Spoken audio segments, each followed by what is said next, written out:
Hey best, to today's video, gusto ko lang i-share how grateful, how happy I am today. Yan, kumakain lang kami dyan, labas lang yun ang bahay namin. Looking at the scenery, but the beautiful scenery is my family. I know, eme-eme lang English ko for the go na yan, te. Basta, gusto ko lang ipakita sa inyo, sobrang nakakataba ng puso ang makita ang gantong pangyayari sa buhay natin. We're not asking ng sobrang kayamanan. Yung tipong sakto lang, pero kayang masustentuhan ang buong pamilya ko. Sobrang saya lang ng pamilya ko.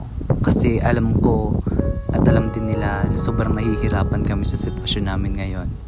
Pero di ko ba alam kung saan hinuhugot ng mga pamilya ko ang tumawa ng tumawa kahit wala namang rason.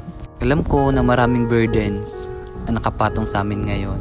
Maraming mga problemang hinaharap namin at kahit saang pamilya naman meron ganyan. Kadalasan nga tampuhan pa eh. Grabe, malala. For the go talaga ang tampuhan namin. Pero at the end of the day, di talaga kayang matiis ang bawat isa. No, say, mag-sorry. Sorry kuya, sorry ate, sorry noy. And forgiveness and acceptance is the key talaga pag when it comes sa family. Sobrang OA talaga ata ako ngayon. Kaya pakinggan nyo na lang, bigaw na yan. Pero I feel emotional lang kasi looking the scenery of Isarog, sobrang saya talaga. Saan ka punta? Okay din guys, ang ganda ng view, welcome sa aming Mount Isarog.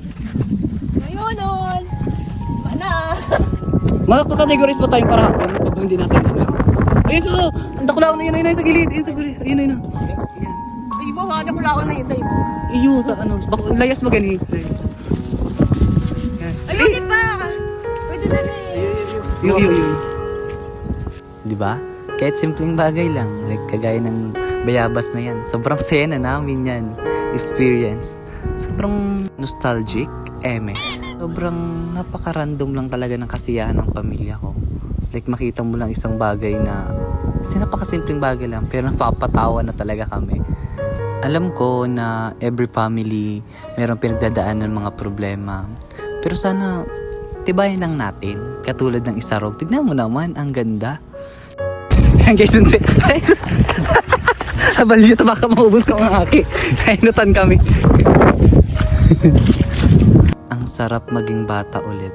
Yung tipong tumatakbo ka lang kung saan-saan. Yung yumayakap ka sa magulang mo nung hulang pakundangan. Yung hihingi ka ng 5, ng piso. Tapos sobrang saya mo na. Sarap bumalik sa pagkabata. Yung tipong wala ka pang pinoproblema kahit onte. Pero wala na tayong magagawa. Eto na tayo eh. Dito na tayo. In the near future na tayo eh. Doon natin. Magsasuccess na tayo eh. But just a friendly reminder ha. Always believe in yourself and all that you are. Know that there is something inside you that is greater than any obstacle. Love you. Mwah!